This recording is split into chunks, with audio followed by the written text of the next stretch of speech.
Our next topic is production possibility curve. It means PPC. It is very important topic, so listen carefully.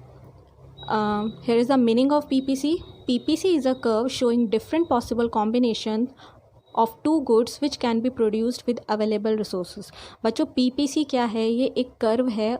हम उस curve के through हम show कर रहे हैं possible combinations of two goods कि ठीक है, एक फार्मर को सपोज करो वीट प्रोड्यूस करना है और एप्पल प्रोड्यूस करना है, लेकिन उसके पास जो रिसोर्सेज है ना वो अवेलेबल हैं रिसोर्सेज, और रिसोर्सेज उसके पास लिमिटेड भी हैं. तो वो ये क्या करेगा, या तो वो एप्पल प्रोड्यूस करेगा या वो वीट प्रोड्यूस करेगा. और अगर वो एप्पल की जो है पूरा प्रोडक्शन नहीं करता है, ठीक है, तो वो क्या उस जैसे सपोज़ करो उसको 100 लाख टन प्रोड्यूस करना है, ठीक है, अब उसको वीट 40 लाख टन करना है, तो वो क्या करेगा, अगर उसको वीट भी करना होगा तो वो जो है 10 लाख टन क्या कर देगा, कम कर देगा एप्पल को, मतलब, और वीट को क्या करेगा वो ज़ीरो से, मतलब पहले तो जब वो 100 लाख टन करेगा तो वीट का तो कोई प्रोडक्शन होगा ही नहीं, ठीक है, लेकिन जब वो एप्पल को 90 लाख टन प्रोड्यूस करेगा तो वहाँ पे फिर वो क्या कर सकता है, वीट को 10 लाख टन प्रोड्यूस कर सकता है. ठीक है, मैं आपको अभी इसको फिगर के साथ और शेड्यूल के साथ पूरा समझाऊंगी. तो यहाँ पे बस कहने का मतलब ये है, प्रोडक्शन पॉसिबिलिटी कर्व हमारा वो कर्व है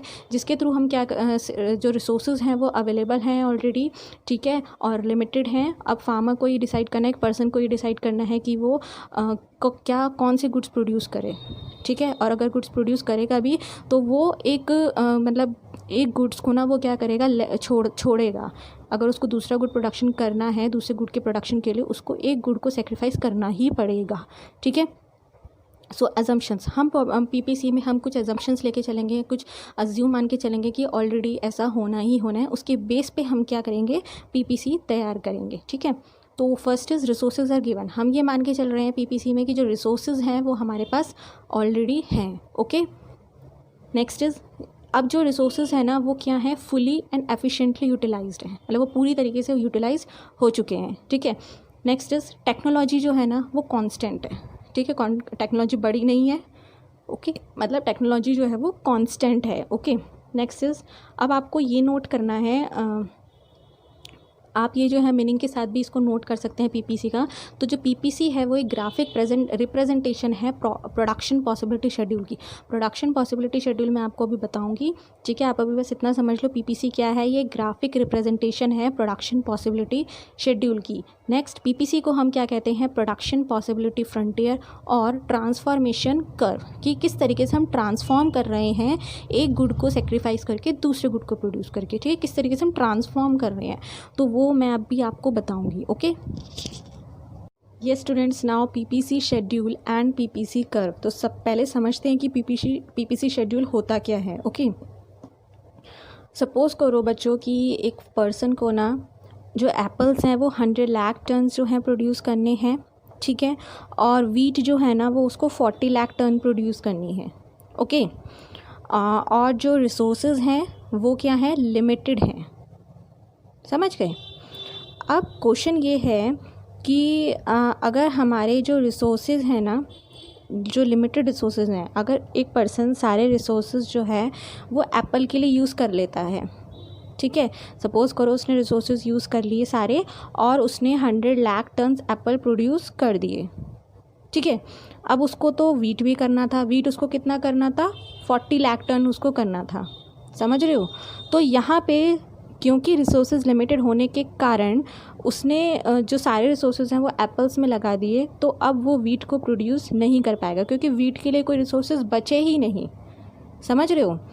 तो अब क्या होगा, इसी तरीके से ना, मतलब अगर एक पर्सन क्या करता है, सारे रिसोर्सेज वीट के लिए यूज़ कर ले, अगर मतलब सिर्फ वो वीट ही प्रोड्यूस कर ले, 40 लाख टन वो वीट यूज़ कर ले, ठीक है, तो क्या होगा, फिर वो एप्पल्स नहीं प्रोड्यूस कर पाएगा, एप्पल वहाँ पे ज़ीरो हो जाएंगे. समझ रहे हो. जब वो सारे एप्पल्स प्रोड्यूस करेगा तो एप्पल्स की क्वांटिटी तो फुल हो जाएगी, 100 कर लिए, लेकिन वीट का प्रोडक्शन नहीं होगा तो ज़ीरो हो गए. इसी तरीके से जब वो वीट प्रोड्यूस कर लेगा सारी रिसोर्सेज यूज़ करके, तो वीट का प्रोडक्शन हो जाएगा 40 लाख टन्स और एप्पल का हो जाएगा ज़ीरो. समझ रहे हो. तो अब एक पर्सन क्या करेगा, वो ये डिसाइड करेगा कि मैं ना रिसोर्सेज को डिस्ट्रीब्यूट कर लेता हूँ, ठीक है, मतलब एप्पल्स और वीट दोनों में दोनों में डिस्ट्रीब्यूट कर लेता हूँ, ठीक है। कुछ तो मैं एप्पल्स प्रोड्यूस कर लूँगा, कुछ मैं वीट प्रोड्यूस कर लूँगा, समझ रहे हो। तो उसके लिए उसको क्या करना पड़ेगा, उसके लिए उसको वो क्या देखेगा, वो पॉसिबल कॉम्बिनेशंस देखेगा। अब ये पॉसिबल कॉम्बिनेशंस क्या हैं, दिस वन ABCDE, ये क्या है पॉसिबल कॉम्बिनेशंस। कि अगर मैं 100 प्रोड्यूस करता हूँ एप्पल्स तो वीट मेरी 0 प्रोड्यूस होगी। अगर मैं एप्पल जो है 90 लाख टन यूज़ करता हूँ तो मेरा जो वीट है वो सिर्फ 10 लाख टन ही प्रोड्यूस होगी। और अगर मैं 70 लाख टन प्रोड्यूस करता हूँ एप्पल तो वीट मेरी 20 लाख टन ही प्रोड्यूस होगी, ठीक है। और अगर मैं एप्पल्स को 40 लाख टन प्रोड्यूस करता हूँ तो वीट मेरी 30 लाख टन प्रोड्यूस होगी। और इसी तरीके से अगर मैं वीट को 40 लाख टन्स में प्रोड्यूस कर देता हूँ तो मेरी जो एप्पल की है क्वांटिटी वो 0 हो जाएगी। तो ये डिफरेंट पॉसिबल कॉम्बिनेशंस हैं। अब वो ये डिसाइड करेगा कि इन कॉम्बिनेशन से, दे आर 5 कॉम्बिनेशंस, तो इन 5 कॉम्बिनेशन से मैं कौन सा कॉम्बिनेशन चूज़ करूँ, उसके लिए ये क्वेश्चन होगा, ठीक है। तो आपको बस इसमें ये पढ़ना है कि एक पर्सन के पास डिफरेंट कॉम्बिनेशंस हैं, ठीक है। और इसके थ्रू हम क्या बनाएंगे, हम ये जो हमने टेबल बनाया है, ठीक है, इसी को हम कहेंगे प्रोडक्शन पॉसिबिलिटी शेड्यूल, ठीक है। प्रोडक्शन पॉसिबिलिटी शेड्यूल में क्या होगा, हमारे डिफरेंट पॉसिबिलिटीज़ हमारे दिए होंगे प्रोडक्शन के for what Apple and wheat, okay. Now अब पीपीसी कर्व क्या है, देखो हमने पीपीसी शेड्यूल बना लिया और अब हमारा जो पीपीसी कर्व है वो पीपीसी शेड्यूल से ही बनेगा, ओके। सो हमने क्या किया, एप्पल्स को हमने रख दिया वाई एक्सिस में, ओके। और वीट को हमने रख दिया एक्स एक्सिस में, ओके। सो नाउ अब हम क्या करेंगे, सबसे पहले हम एक्स एक्सिस में क्या कर लेते हैं, डिजिट्स नोट कर लेते हैं 0 to 40, है ना। तो 0 to 40 हमने ले लिया यहाँ पे, ओके। उसी तरीके से एप्पल्स का हमारा स्टार्ट कहाँ से हो रहा है, 0 से स्टार्ट हो रहा है, 0 40 70। तो हमने आप कोई भी डिजिट्स यहाँ पे आपको ग्राफ बनाना आता होगा तो आप कैसी भी ले सकते हैं, 10-10 का गैप ले सकते हैं, 0 10 20 30 40, ठीक है। 100 तक आपको ले जाना है और मैंने ले लिया है यहाँ पे 20-20 का डिफरेंस, ठीक है। तो 0 20 40 60 80 100, ओके। सो अब आपको क्या करना है, अब आपको इसको मार्क करना है, ठीक है। लाइक ए जो कॉम्बिनेशन है हमारा, ए कॉम्बिनेशन में जो एप्पल्स हैं वो हमारे 100 हैं, तो एप्पल्स में हमारे 100 हैं और वीट हमारी क्या है 0 है। तो हमने 0 लाइन पे यहाँ पे वाई एक्सिस की लाइन में 0 में 100 में हमने मार्क कर लिया ए पॉइंट, ओके, यानी ए कॉम्बिनेशन। नेक्स्ट हमारा है बी में हमारे एप्पल्स हैं 90 और वीट है 10। तो हमने एप्पल्स में हमने यहाँ पे 90 कर लिया, ठीक है, और वीट में हमने कर लिया 10। हमने यहाँ डॉट बना लिया और इसको यहाँ पे ज्वाइन कर दिया, एक्सटेंड करके यहाँ पे इसको ज्वाइन कर दिया, ठीक है। फिर उसके बाद सी कॉम्बिनेशन है हमारा 70 एंड 20। तो 70 मैंने यहाँ ले लिया एप्पल्स और वीट हमने ले लिए 20, इसको मार्क कर दिया सी कॉम्बिनेशन के साथ। डी कॉम्बिनेशन में हमने क्या किया, यहाँ पे 40 ले लिए एप्पल एंड 30 है हमारे वीट, हमने यहाँ डी कॉम्बिनेशन को शो कर दिया। नाउ ई कॉम्बिनेशन में एप्पल्स जो है हमारे वो 0 हैं और वीट कितनी है 40 है, तो हमने यहाँ पे ई कॉम्बिनेशन शो कर दिया। अब आपको बस क्या करना है, इसको इन लाइंस को आपको क्या करना है, इन डॉट्स को ज्वाइन कर देना है, मतलब लाइन से एक्सटेंड कर देना है, समझ गए हो। तो आई होप कि आपको ये समझ आया होगा। अब इस पीपीसी कर्व से आपको बस इतना पता चला होगा कि हमने बस ये देखा है कि एक पर्सन के पास रिसोर्सेज जो हैं वो अवेलेबल रिसोर्सेज हैं, लिमिटेड रिसोर्सेज हैं, ठीक है। अब उसके पास डिफरेंट पॉसिबल कॉम्बिनेशंस रहेंगे 2 गुड्स के, ठीक है, उसे हम पीपीसी कहेंगे। पीपीसी शेड्यूल में हमारे जो हैं डिफरेंट कॉम्बिनेशंस होंगे हमारे, और हमारे पास 2 गुड्स होंगे, हम उसको डिस्ट्रीब्यूट करेंगे दोनों के बीच में, ठीक है। नाउ प्रोडक्शन जो होगा डिस्ट्रीब्यूट करेंगे।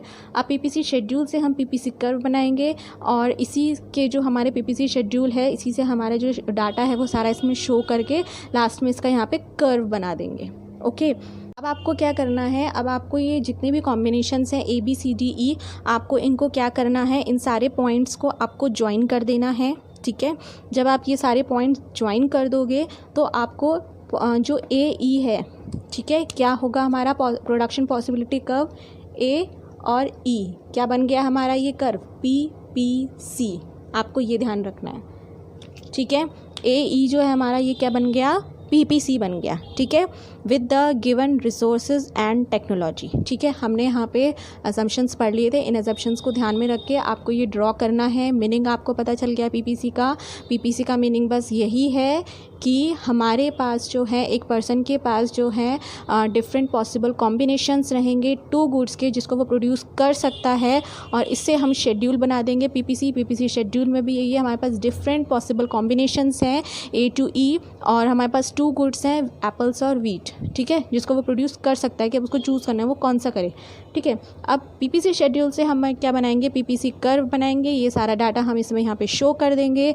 देन उसके बाद हम सारे डॉट्स को ज्वाइन करके हमारा जो A और E जो होगा हमारा, ये A और E ये बन जाएगा हमारा PPC curve. Okay students, if you like my video then do like, share and subscribe my channel, as well as press the bell icon for upcoming notifications. So till then, bye.